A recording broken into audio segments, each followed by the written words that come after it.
You don't need to be a tech person to care about cybersecurity. It's more than just about protecting networks, it's ultimately about protecting people. The human factor in cybersecurity often gets neglected, and we are here to bridge that gap. Are you ready to get lost in Siberia with us?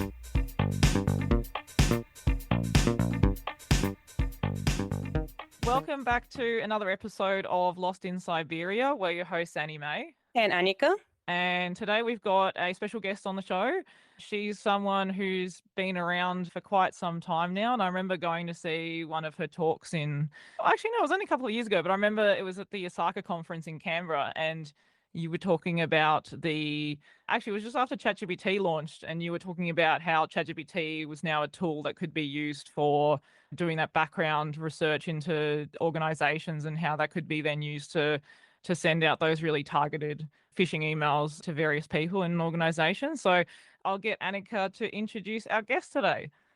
Thank you so much, Annie May. And we have a very special guest, Emerald Sage, here. Emerald is the founder and the CEO of the Digital Resilience Project, a not-for-profit dedicated to supporting people experiencing technology-facilitated abuse through safe, ethical, and trauma-informed digital safety services. Her work focuses on translating complex cybersecurity and intelligence concepts into practical, real-world interventions that restore control without increasing risk. Emerald brings over 20 years of experience in open source intelligence, or OSINT. She spent more than a decade with the Australian government security and intelligence community, contributing to national security programs through the application of operational countermeasures underpinned by OSINT capabilities. Welcome to the podcast, Emerald. It's such a pleasure to have you here with us. Thank you so much, Annika and Annie May. I'm a massive fan of the show, so it's wonderful to be here. Yeah, great. Always good to hear that people are enjoying the show. Emerald, so you now work for yourself, and you've obviously worked for government and the private sector for quite some time. So how have you found that transition to being your own boss now? Yeah, it's a great question. And it is a really hard transition, actually. So I found working in the government, you're one of thousands of employees. There's a lot of bureaucracy. There are a lot of checks and balances. There are a lot of people that you can call on for advice and support. There are layers of management that review proposals, recommendations, and other written products and reports. Yeah, jumping ship into the private sector, being employee number 3 at OSINT Combined, sort of went to the opposite extreme. So, there were only 3 people there. There weren't so many layers that you needed to go through in order to get things moving or to get things approved. And the one thing that really sort of struck me at OSINT Combine was the trust that our CEO put in our expertise. So rather than asking him for advice, he would ask me for advice.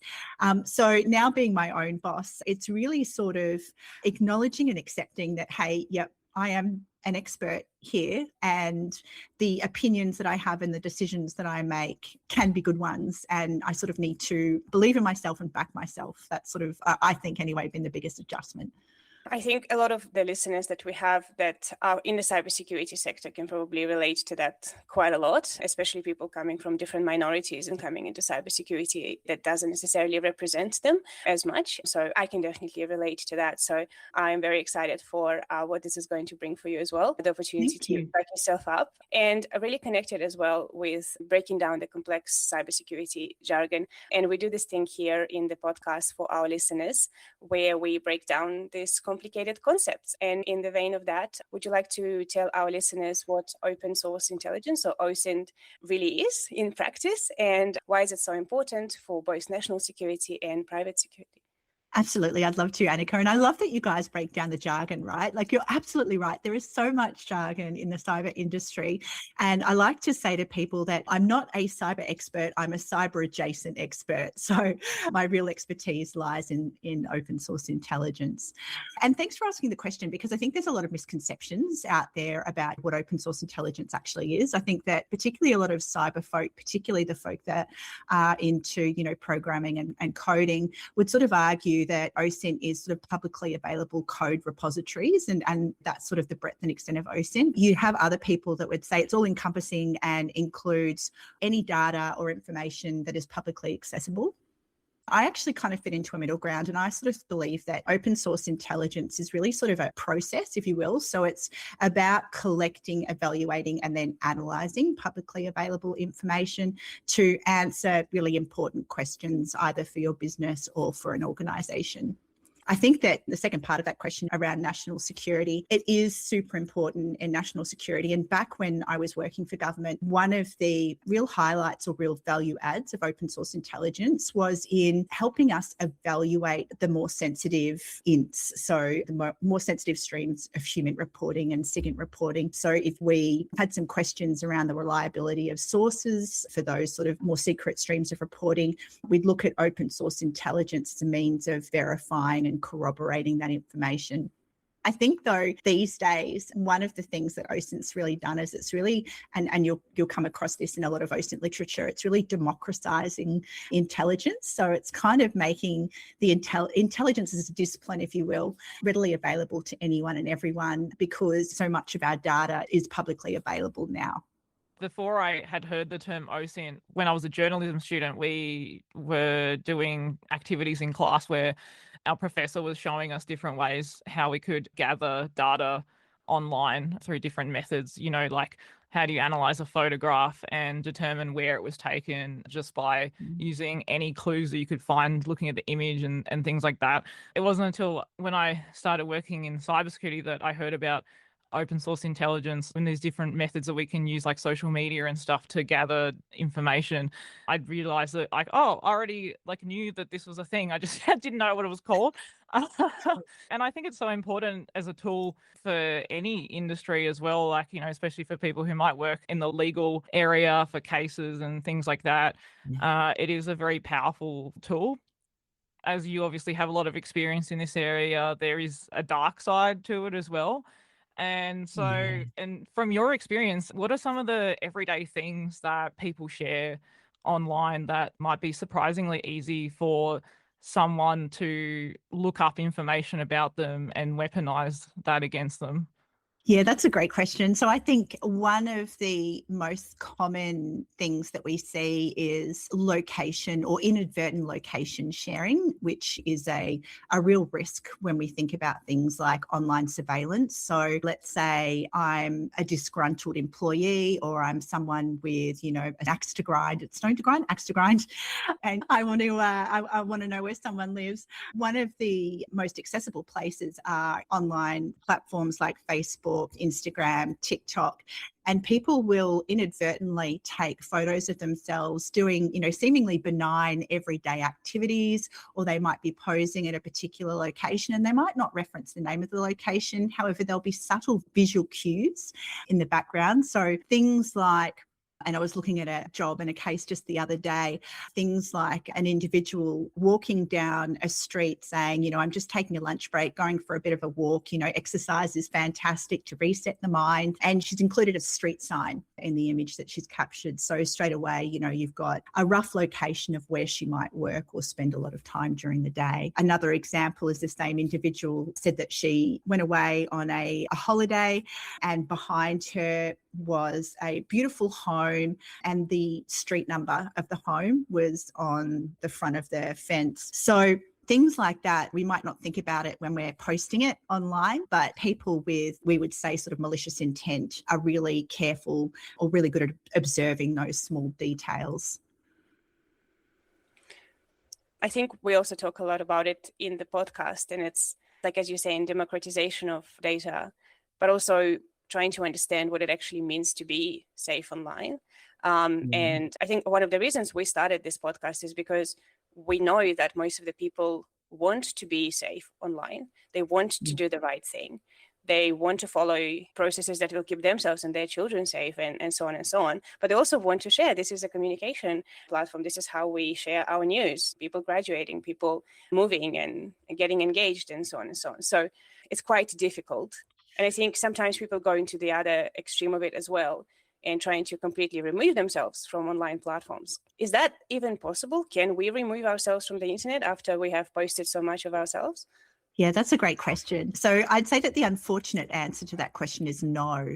And the reason for that is it's largely thanks to data brokers. So, these are companies and organizations that hoover up vast amounts of data that is inadvertently generated by things like when you interact with a certain online platform to buy something, when you interact with an ad, so click on a link from an ad, when you do an online survey or things like that. So these data brokers will essentially hoover up all of that data, and then they'll store it in a central repository, run a bunch of different AI-enabled tools over it to build personas or profiles for the individuals whom that data belongs to.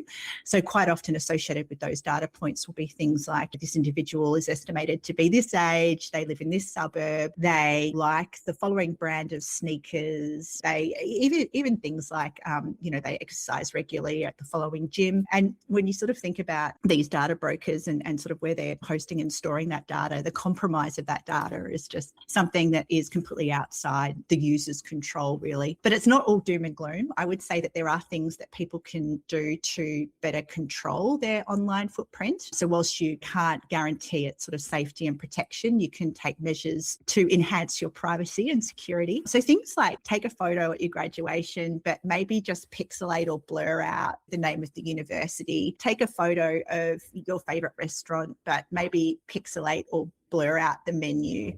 So just taking like small little measures like that can make a really big difference. Yeah, it just makes me think. I have a friend who she found out her partner was cheating on her because of Strava, because you know how people post their No. runs?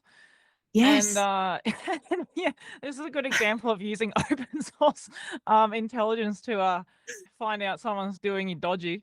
So she saw that this other woman was liking all of his runs.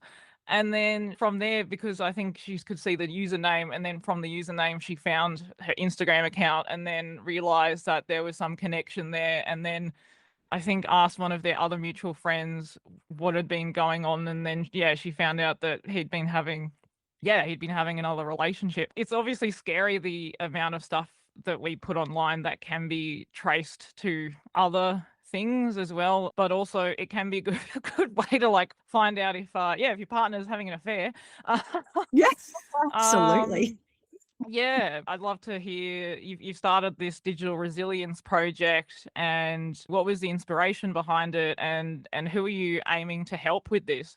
So stick with me on this one. So the inspiration behind it, it kind of touches on three things, and I'll explain them. So it touches on a Chinese medicine man. It touches on my sister and an amazing woman named Amy Omrid, whom you both may know. So when I was young, you might be able to tell from my name, right? Emerald Sage. My parents were hippies, absolutely children of the 70s. In fact, I think they were probably smoking some illicit substances while I was in utero. But anyway, my mother firmly believed in sort of Eastern medicine. And so growing up, when we had a health complaint, we were always taken to the Chinese doctor as opposed to a regular sort of Western physician. I hated the medicines that they prescribed. The herbs were really unpleasant, but he used to give bits of advice whenever we used to go and visit. And one piece of advice I'll remember always, and that was, when you're young and when you're a child, you spend your life absorbing from the world and taking from the world. And so when you become an adult, you then have to spend the second half of your life giving back.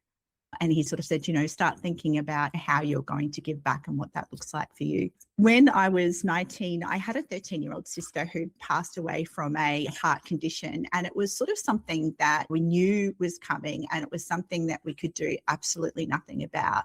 So it's really shaped who I am and shaped sort of an ethos, which is if you sort of see something that isn't right and you can do something about it, do something about it. And then Amy Omrid, so she's absolutely incredible. And she had a very close friend who was the subject of tech-facilitated abuse. And her friend essentially said to Amy, this has been really hard and this has been a horrible process to go through. I'm a cyber expert.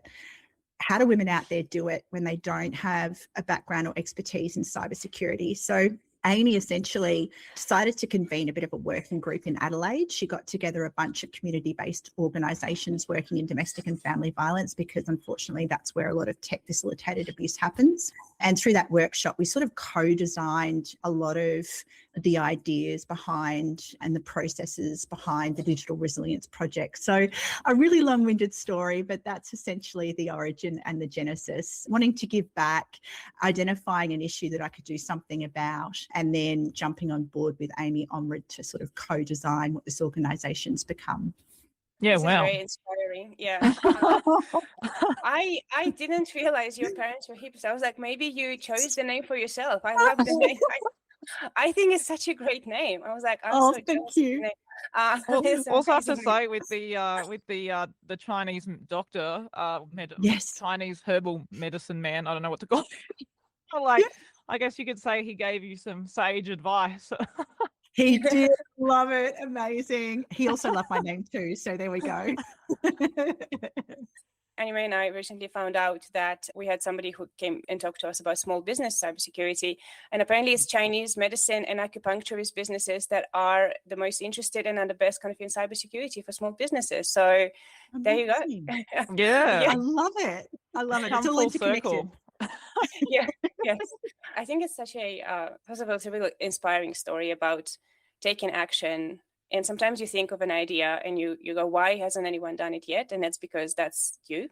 You are supposed to be the one doing it. And it's very admirable to have people like yourself and also, is it Amy, right, that are leading these projects as well. I know from my perspective, the main reason I went into cybersecurity and also cybercrime is because of experience that I had as well with tech facilitated abuse. And even though like being technology savvy myself, it's such a good question being like, how do people deal with it when they're not technology savvy, when they're not cybersecurity savvy? And it's the interconnectedness between, you know, the product and the tools that are electronic and the actual real world behavior that hasn't really been connected yet in terms of protecting the victims and giving them the right support and preventing the harm to stop happening in the first place.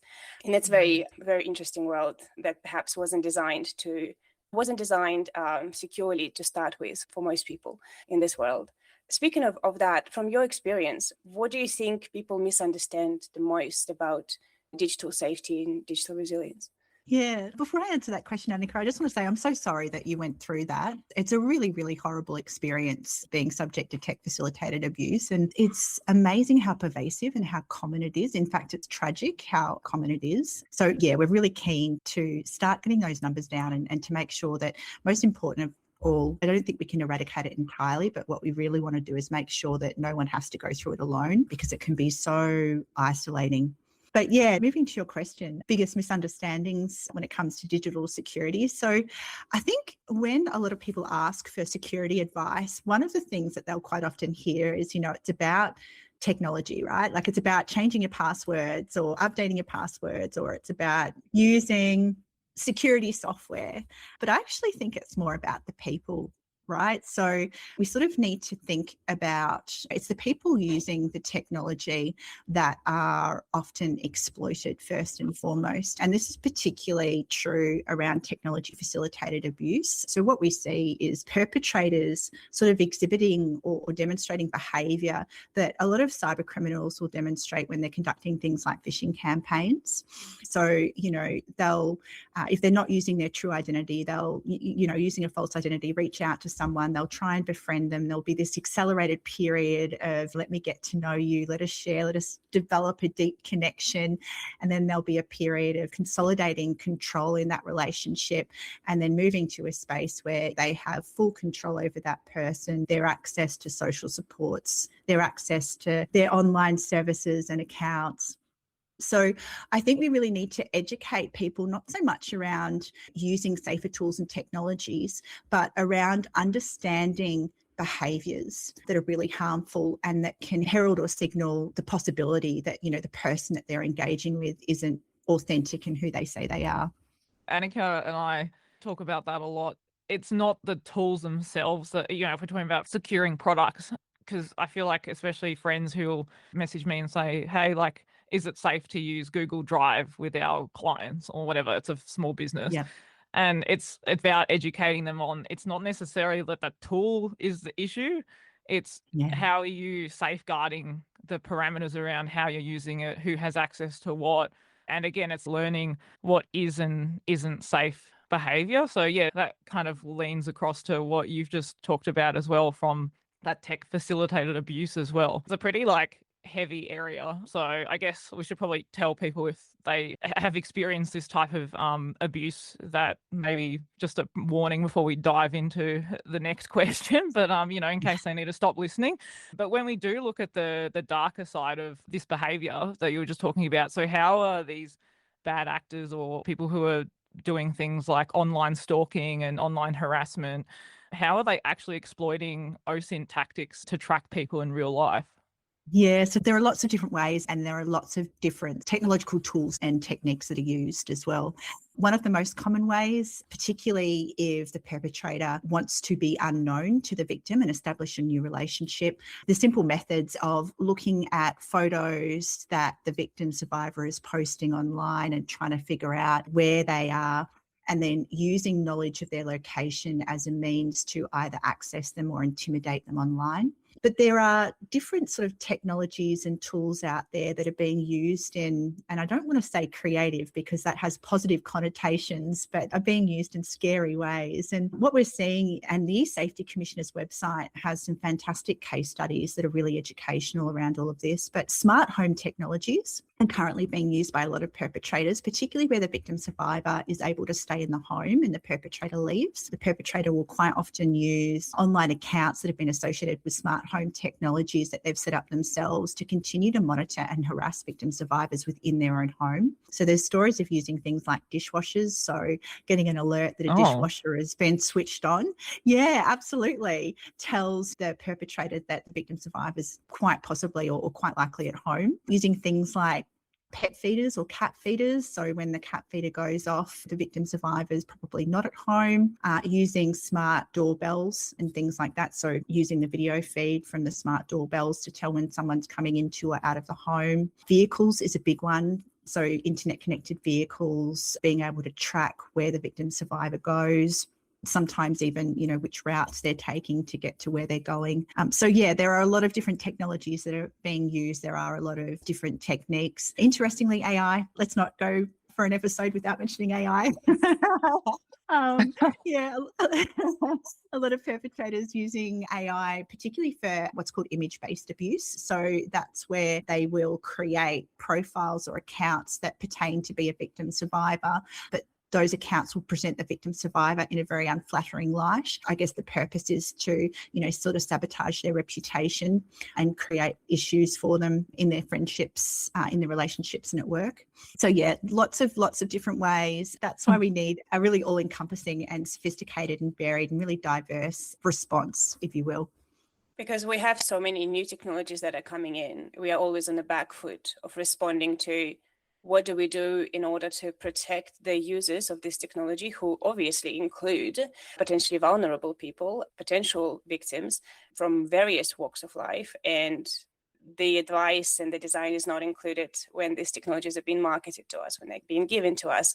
And it's becoming more and more complex. And protecting yourself is already hard enough. And then a lot of the times when you do have victims of tech-facilitated abuse, they have a lot of dependence as well. They have children and pets that are also being used as pawns in this argument. They have people that they care for, like elderly and so on. And so we know that there are so many more factors in this as well. And it can become quite alarming to a point of scary, I guess, like the fear factor can become too big, being that, well, there is nothing I can do. There is, as you're saying, like the data brokers already have my data. If they really wanted to, they could have gotten it. But it seems like there are ways, there are steps that you can take to protect yourself today. And whether you think right now you are safe, tomorrow this could be a very different situation. So in your experience, maybe trying to switch it a bit to a positive side in terms of what we can do today, what would be the main actions that you would recommend to somebody who may potentially be thinking that they might go through this particular experience, or somebody who just wants to protect themselves in advance? Yeah, and thank you for making that point, that this isn't something that happens to a particular portion of Australia's population. It's something that can really happen to anyone and everyone. And in fact, there is an organisation, the Australian National Organisation for Research on Women's Safety, I think, ANROS. They have a fantastic website, and they did a survey in the early 2020s and essentially found that of the people they surveyed, which was some thousands of Australians, that half of them, so one in two people over the age of 18 had experienced technology facilitated abuse. So yeah, really, really important point. Knowing that it can target anyone, it can happen to anyone. And I think that the main thing that I would want people to take away from this is the idea that, you know, you're not alone and that it's not your fault. You haven't done something wrong here. The technology is not inherently bad, but someone is exploiting this technology in order to target you.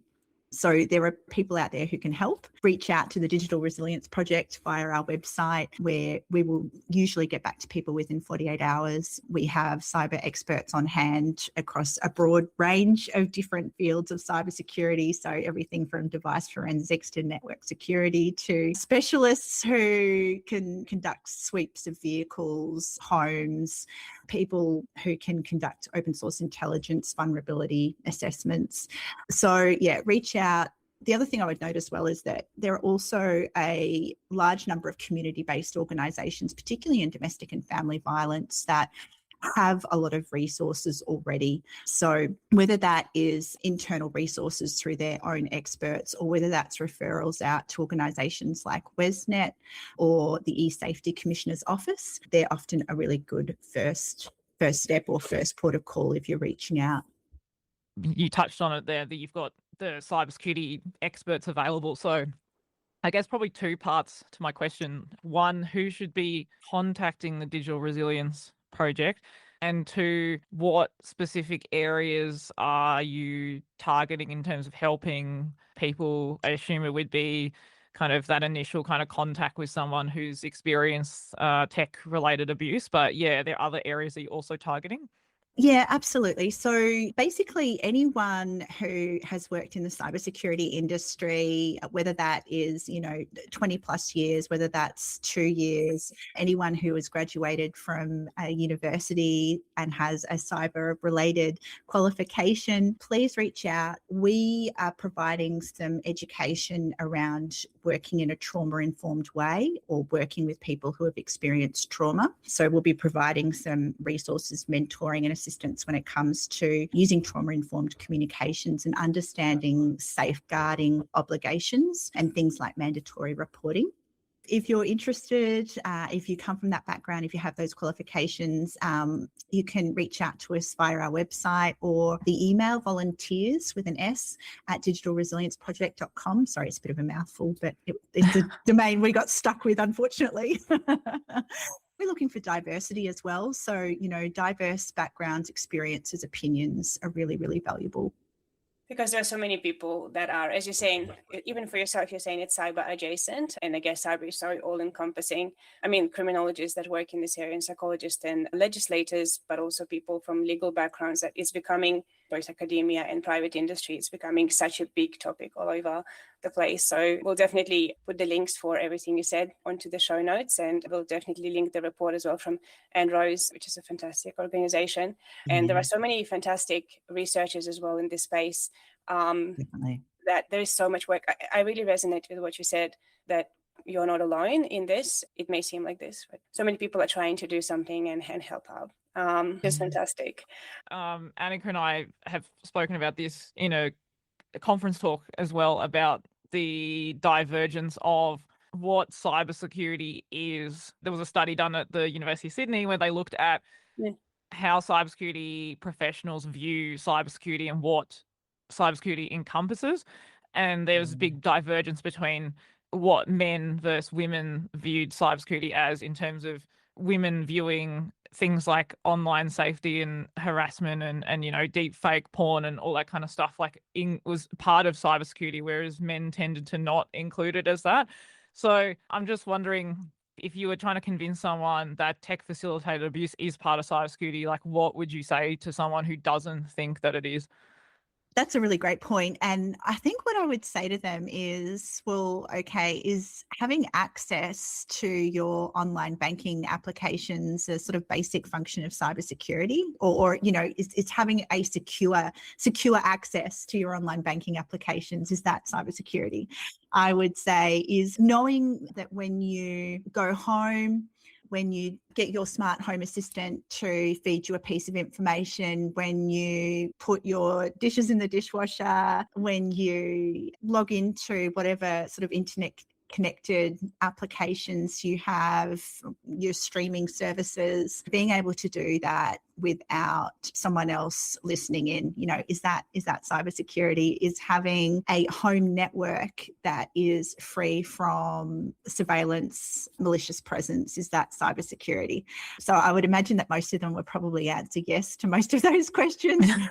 So I would say my response would then be, well, when any of those things are compromised, it's not just a cybersecurity issue, it's also a personal safety issue, and it's also a technology facilitated abuse issue. That's a very good way to approach that. Get them to answer their, in their own thoughts about that and coming to that conclusion. And it is very interesting as well, because it's probably something that happens as well, like where we have a overrepresentation of certain, I guess, communities in the cybersecurity industry and in general in the software engineering industry. Like, when these certain products are developed, they're not, again, developed in mind for people who will be using them, because the people who are using them are not represented in the people who are developing them. I always like to bring an example of security questions and how people think, well, nobody will know this about you, like your mother's maiden name, but there is a person who will know this about you. And this person is very likely to be the one that will do something to you based on all of the statistics that we see from crime committed. So it's something that is potentially just brushed over. So getting people to think about it in their own terms is a very good way to get them to come to the conversation versus, and that's another way, like, to protest against it and, and be like, you're wrong. But another way is to get them to come to the table. Really good point. I would also say that the E-Safety Commissioner is doing some great work around safety by design policy initiatives. I would definitely encourage people in the cybersecurity industry to jump online and do a bit of research around what's happening in that space. How sometimes you have like a choking hazard on some of the toys for the kids. Do you think some of the IoT, for example, smart homes should come with a hazard being like, you have a potential increased risk of this particular thing happening? Yeah, look, that's a very possible outcome. I think what the Safety Commission is hoping for, and I don't want to speak on behalf of her or her department, but I think what they're sort of working towards and really hoping for is to build those relationships within the tech industry. So build those relationships with the manufacturers and designers so that they can use those relationships to make sure that there is some genuine design considerations that are going into the product from the very start. But yeah, who knows? Hopefully the Safety Commissioner has a lot of success, but I guess we have to wait and see. Yeah, and I think if that product should be secure by design, then it kind of makes sense that they should also be safe by design. Yes, exactly. Really good point. Yeah.